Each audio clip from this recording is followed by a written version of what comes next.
Now, because of the privacy, pricing, timing of the market, hype of the market, programmatability of programmatic ad units, that these momentums like Lego bricks, and then now is, I think, perfect momentum for the brands to experiment and talk more about it, although they were afraid of a couple of years ago. How do you bring hundreds of billions of dollars of brand marketing to mobile games? Hello and welcome to Growth Masterminds. My name is John Katsir. There's been sort of this kind of sad joke about mobile game monetization over the last few years. In order to monetize your game, you advertise other games. That funds your own user acquisition budget, which mostly gets spent in yet other games. And the dollars just go on a merry-go-round, round and round and round. We're starting to see more brands advertise in mobile games now, but it's not huge. If you look at the data from 2022, the world's 100th biggest advertiser spent $347 billion. Talking last year of a pandemic or coming out of it, not much of that hit mobile games, despite the fact that almost 4 billion people play games worldwide. So can game publishers access those billions? Maybe a new kind of ad network can help. Today, we're chatting with Andris Merkulovs, CEO of Monetizr, about how to get to those big brand dollars. Welcome, Andris. Awesome introduction. Yeah, massive market numbers. Let's talk about it. Thanks for having me. Excellent. So pumped to have you. A couple caveats right off the top. I might have some jackhammering going on in my house. I have some workers in my house. So if we hear some noise, that's what's going on. I'll try and get rid of it as much as possible. Second, if you're watching the video, you do notice I've got some war wounds here. I'm blaming my wife. She's trying to collect the insurance. Cars with these automatic door closers. We're loading some stuff in the trunk. She pushes a button. I start to rearrange it. Boom!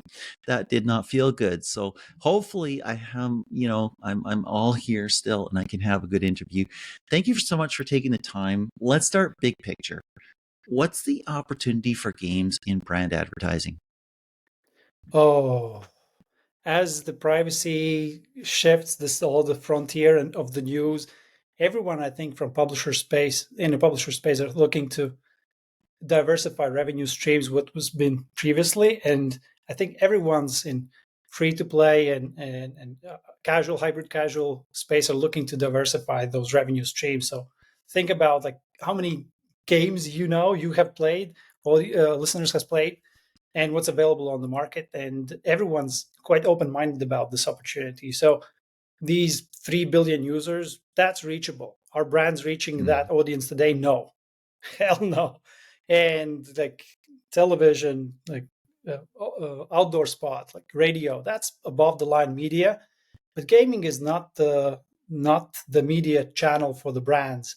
Like, no, it's like tactic. So I think that's the big opportunity. Like while audience is in television, was in television.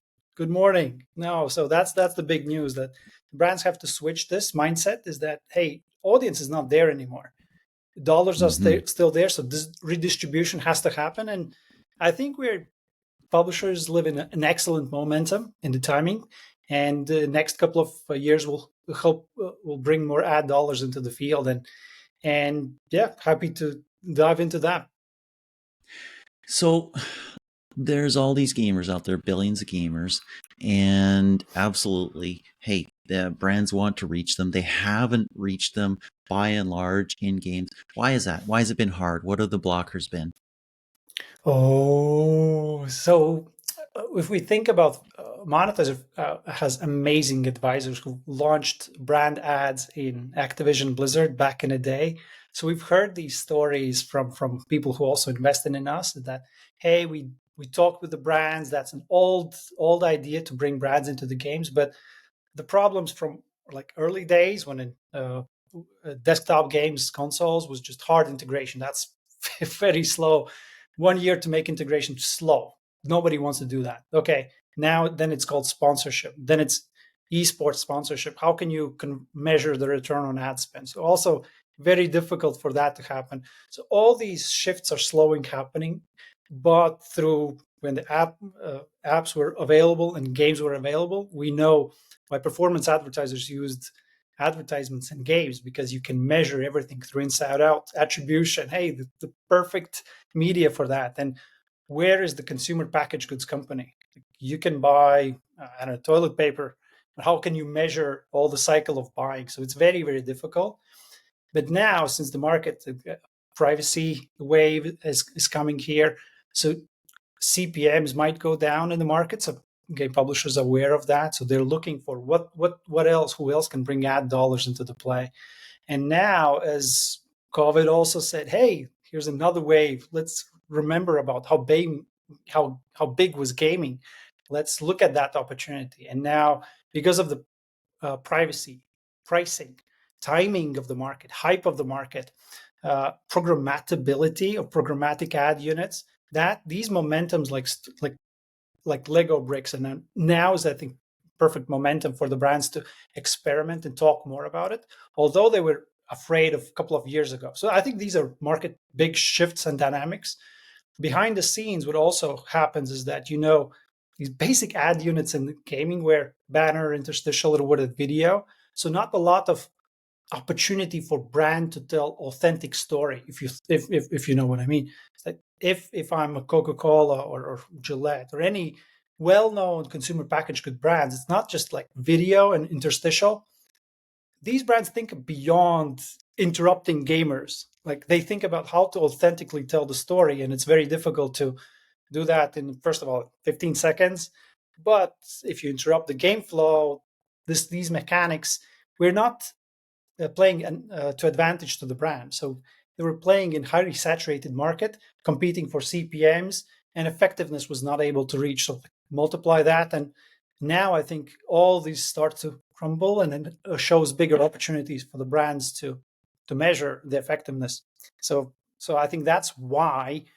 But I'm not sure if I'm not convinced yet if it's happening. So we see the trend, but let's see the trend when all the companies in ad tech space will double the revenues every month. That would be quite a trend. That would be quite interesting. So you're talking about this shift in privacy and talking about the shift in data that can come out of advertising. IDFA, we know about GAD, we know about SCAN, we know about Privacy Sandbox is coming. That's been a core driver for you that brands can come and access this space. It is still a bit shocking that they haven't jumped in yet already, because you've got these billions and billions of gamers. You've got these, it's got to be trillions of hours globally spent here. This is an Crazy, amazing yeah. concentration of people. But it has been a bit different, right? You've got a few million here, you've got a few 100,000 there in that game, you've got 10 million there, and so it's been a bit different for them to access. Has that also been a bit of a challenge? I mean, it's been Massive. a while Yeah. since it. Go ahead. Yeah, so I think there's beyond this market dynamic and market challenges. There's also ad unit challenges. Like think about like what you just said. Oh, I'm a big brand spending more than $1 billion. Okay, let me think about. Let's do gaming 2024. What should we do? Where should they go? Of course, there are multiple ad networks. Which to pick? There's desktop, console, mid-core, casual, hyper. Like then tens of millions games. Which to choose? Oh, let's do so and so game, right? Like these are top of the app store, but you do one-off deals. Roblox, let's be there. Fortnite, let's be. It's not the strategy. This is mess in your head. So for the brand manager, it's I think the fragmentation of the market is massive, and that has played a significant role for making or not making the decision. Maybe some of them tried to strategic partnership. Let's do. I love Chipotle, by the way. So I've seen Chipotle in Roblox, but how have that played out to that fullest potential? Can Chipotle brand managers, and I haven't spoken to them, can they say was that effective? Did it brought return on ad spend for us as a brand? Can we launch a case study, go to Cannes Lions, present this is the huge success? I don't know about it, so therefore nobody talks about it, so the measurement is not there. So fragmentation of asset of the gaming itself, and second one is fragmentation of asset classes. And that's, I think, maybe what our hypothesis here, looking forward to prove it, is that we've seen that interstitials or worded videos work as a silo ad units. So if I'm a brand, I want to distribute my message throughout the media, gaming as a media channel. I would put a video placement and that's it. So if you put the placement, you don't have any history before or future conversation to build on. So it's one drop. What the brands who we work with, what they talk to us and said to us is that with Monetizer, they can create this authentic story because of multiple touch points. So that's why we create this multiple touch point campaigns that allow, first of all, collect data about the users, who they are, survey, pre-survey them, understand the behaviors, dynamics, motivations, and then tinker towards that. And that's first of all, just collecting the data, then targeting, retargeting on that, and then launching. We want re-engage with the users. Here's mini game. Hey, we have ad video unit. Let's distribute that. So playable with mini game, with survey, with that. All these components is that allows brand to every single brand to pick what they want to go after, whether or not awareness campaign, engagement campaign, or conversion campaign. So think about marketing funnel, and that's this builder, these blocks. That's the fragmentation of asset units. Is what did not allow brands to do that at scale. And if you ask now brands are launching these tests within gaming, and as more programmatic it becomes, the more adoption will be in the market. So look, fast forward to that, right? I'm going to head back to something you said right at the beginning of that bit, and that was about Cannes Lion and how many dollars are spent on advertising or marketing campaigns solely with, can I bring this to Cannes? Can I do Yeah. this at Cannes? Will this be a big story at Cannes? So that's an interesting one. You opened the gate here. Talk about the solution. You mentioned a few things there. I've seen some interesting ad units that you've got. One of the ad units you've got is actually a lead gen form in some sense. Talk about what brands are doing with the units that you have, how they differ, and how that's making it better for games to access brand money like this. Yeah. On a higher level, so how Monetizer works, we have SDK. We work with top mobile game publishers from Voodoo to Tap Nation and others. So they give us this user inventory. So we partner with them, and they give us the feedback how the product should be built, how to increase user engagement within their audience. So that's one way to receive the feedback, but that's a critical component of that. When we how SDK into the game, we can launch either direct deals or launch programmatic deals. In both cases, what we have is inventory, and what we need before the brand launches the campaign, we need to understand what are the dynamics, what's the objective of the brand. Let's say it's engagement, or let's say it's lead gen, right? Like you propose. Then the brand has this building blocks. Think about like any Pardot allows B2B account-based marketing or build up lead gen campaigns. Or Facebook, you can build various type of campaigns. These kind of builders we're not kind of widely accessible in gaming. So that's what Monetizer brings to the market. This kind of a builder. Oh, I want this. I want lead gen. Let's build this kind of a campaign. So that's a ground level what Monetizer is. And based on that, so if we going after lead gen campaign, we ask brands to upload their assets, everything that they have for any social or digital campaigns. And from there, how they want to convert. So consumer packaged goods companies that we have, who we work with right now, it's very important for them to capture emails or phone numbers of the users so they can build direct relationships with the consumers. So the way what we do, we first of all introduce the brand. That brand sponsors the experience inside the game. Gamers open a special window called branded missions, and brand sponsors multiple of these missions. So video could be one of them, just pure awareness type of a ad unit. And then second one is, hey, here's a survey. If you answer the survey or participate in this interaction, you will get in-game currency plus a special coupon from the brand as a reward. And that's by ending or completing the video or completing the survey. That where the first of all, user opts into that. We don't push it. User agrees to provide their user information in order to participate and to receive the coupon. And if at the end user claims the coupon, that can be as a QR code on the mobile device, or can be sent directly to the email address.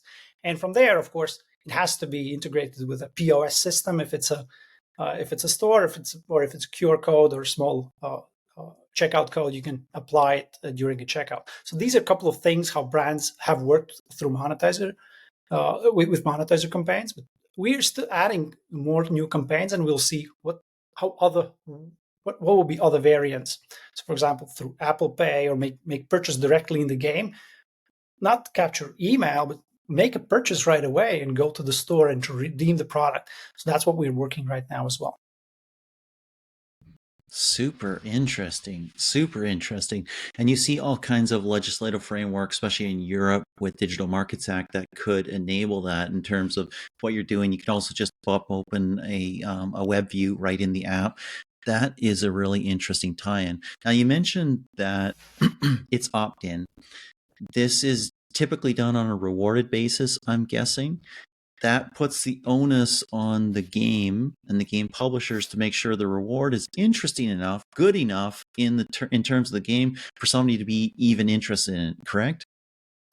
Well, as a gamer myself, like I don't want to ruin game mechanics, right? So what we really care about is the enhancing the gamer's experience inside the game. Of course, the easiest way of the placement is do this, receive that, right? That's super easy. But as a gamer myself, we have built templated frameworks that allow, based on multiple games and multiple activities, to suggest what will be the best incentive to drive users' behavior. So we play around with motivations. So is it the reward? Is it new level? Can be sponsored, new skin. So these mix of these elements is something that we are gathering data to give the most accurate information back to the game studios. At the end of it, where win-win-win will happen, where monetizer the third win is that if gamer loves it and experience enhances the experience for the user, so retention increases for the game studio, that's first win. That can be done if we respect user flow, we incentivize, we motivate them. Brands will win if they will deliver the message and consumers will interact with that message, and there's the lead is captured. And Monetize has delivered all this piece to the gamer, and gamer says, I constantly do it and I enjoy it and engage it. So engagement rate is consistent. So small note, Monetizer's engagement rate for the last 6 months was 31%. 31%, super, super high. While we know on Facebook, on socials, you will see 0 point, maybe some campaigns are much bigger, but 0 point something, where that's where we can say consistently, if we do pre-survey, if we tinker to the user, we can get engagement rate even up to 50 or 60% engagement. Imagine half of the people, you show the message and they love it and they want to do something with that. So that's the quality of it. And like if we pre-target, if we respect who the users are, if we respect the data, what comes in, what's the game flow, then we can make sure that game mechanics are not broken and it enhances the gamer experience. You mentioned pre-targeting there, so let's hit targeting. That's a core thing, obviously, and we all knew how to target in the old world, right? In the old world, I targeted IDFAs or GAIDs that were associated with games sort of maybe similar to mine or maybe adjacent that looked like they spent money, they did things, they engaged, that looked valuable. What does targeting look like now? And for your solution, and for brand, it matters a little less, right? Because brand can be a little broader in a lot of cases, but it still matters. I mean, I have a product that is for men 55 plus. I have a product for women 25 to 36, right? How do I target as a brand? Yes, just first of all, Monetizer follows all the privacy acts, and as a core, GDPR is the most important for us because they have the most stricter regulations. On the data side, we don't collect any private user information without users' consent. So, like always, user has agreed and allows to pass along their information. So, what we do track is the ability of interaction, what the users did before, what kind of a game data can we gather? Is this user ID did they do something within a game before? Did they made a purchase? Did they play it on weekends, on work days, etc.? So based on of that, we have some game data. So we run machine learning algorithm and predictions on those users. And what we also do, we launch pre-surveys. So mixing all those can start to build a small profile of who's potentially the target audience. And if it's male or female, that's quite easy to go after. But what it goes more complex would be, let's say some of our brands recently requested Hispanic audience, and that's a little bit more difficult to predict, and that's what we need to add additional data layer, how to collect, how to understand from the game events or dynamics or across the network. How can we predict whether or not this audience is more likely to be Hispanic audience, as an example? With male, female, it's super easy. So that's the base where we use the logic. Of course, there's location targeting possible that allows just to focus on specific proximity or regions in that sense. And of course, devices like Android, iOS, that will be super basic ones. Just to cover on this like basic level and then enhanced level with machine learning and prediction. That's how we do the targeting or enable much better audience estimation. That makes sense. Talk about measurement a little bit. You mentioned you had super high engagement. What does measurement look like in this world? Because it's not like I'm getting a player from a game, inserting them into another game, and I can watch them in my own first party data for a week, a month, a day, a year, whatever the cohort lasts for. What does measurement look like in this scenario? Uh, from brand perspective, they always want to measure apples to apples and see like what's the how can we compare this. So obviously the base measurement what everybody talks about is mode, viewability, impression, opens, and that. So this will be the base layer. Of course, on monetizer side, since these are market benchmarks, we use these measurement systems. But on top of that, what's important for us is to understand what's the time with the brand, what's the engagement with the brand. So if monetization has multiple touch points, what's the engagement in the beginning? So we show the trigger. Does it drive action? Did user click on that? So that's first touch point. So think about multiple conversion funnels.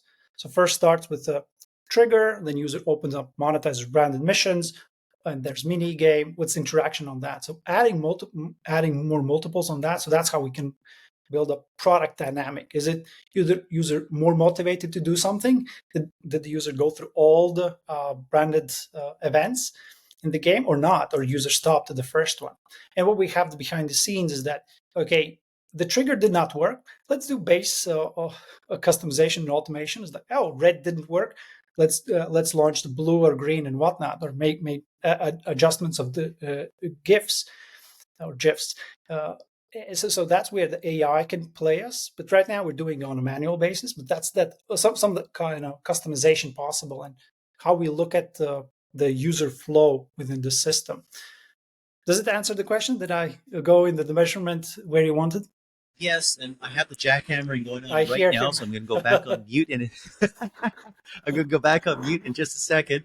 But talk about money. Where do you hit actual revenue? Yeah, so where Monetizer gets the revenue is that we sell access to users. What's important for the brand is to deliver authentic stories, and budgets are coming from brands. So what we sell directly to the brand advertisers. Yes, we also have partnership with DSP networks and supply side partners as well. But what we do, we sell to the brands directly. We educate what's possible. And what we do is slightly different than typical ad units, which you'll find in game billboards, videos. Instead, we say, you know what, we have a different approach. And this approach allows brands to authentically just reach full funnel of the marketing. So that's our message to them. And we sell either users. Of course, some brands love performance based or CPM based as well, not performance, but these are standard units. We can start with that, but quickly brands realize that it's more effective to reach audience in cost per user base. So CPU, CP, cost per lead base is also how we mix these models together. So sometimes it starts with let's think about cost per action, where we'll pay per email collected, but then they transition to other models where and how it's more effective for these brands specifically.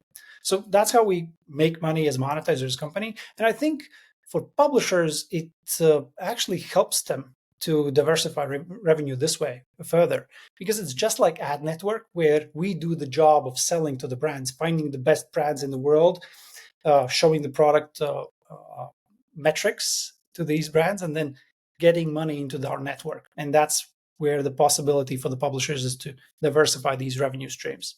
In addition, we don't want to replace existing rewarded videos or interstitials if they have, but just add an additional layer on top of it with a much better user experience.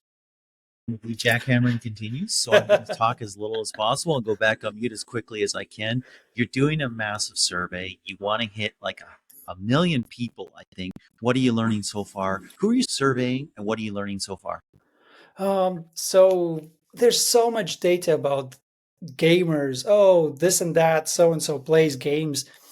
We wanted to challenge this and see whether or not do we receive the same data from the market. You've seen tons of studies. Base study was like Gen Z and millennials play the games, and so and so, and then average gamers so and so. So we wanted to confirm this data, and recently we've seen that Gen X and older generation, they're actually around 43%. Like, what? Like, think about Gen Z and millennials. They're like, oh, they play the most amount of game. In fact, no. If I'm a brand, I want to reach older generation. You said male, 50 in games. That's possible. Gaming is not like niche audience. You think of gamer, geek who's playing the game in a basement. Oh, that's a gamer. That sentiment is still, but educated people have run multiple tests see this as already that gaming is quite diverse audience and you can reach everyone. So now within that, so that's one thing that we just learned quickly. We surveyed 200,000 gamers as of now, and our goal is to survey 1 million gamers in the United States and just gather information from various influencers who want to know and understand the market better.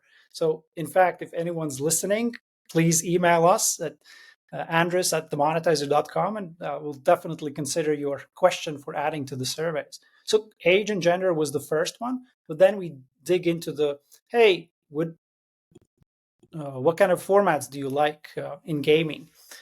Is monetizer nice? Do you like rewarded videos? What's the feedback of that? And this information was recently published on VentureBeat, so definitely look it up. So or go to the monetizer's page and you'll see the reference of that material. So happy to share more details about that or talk about it separately. Excellent. I think I've got a small break in this jackhammering that's going on Yay! right now. So I, I want to thank you for taking this time. Hope you have a wonderful rest of your day. And here it starts up again. I'll go back on mute. Thank you so much. Do appreciate it. Awesome. Thank you, John.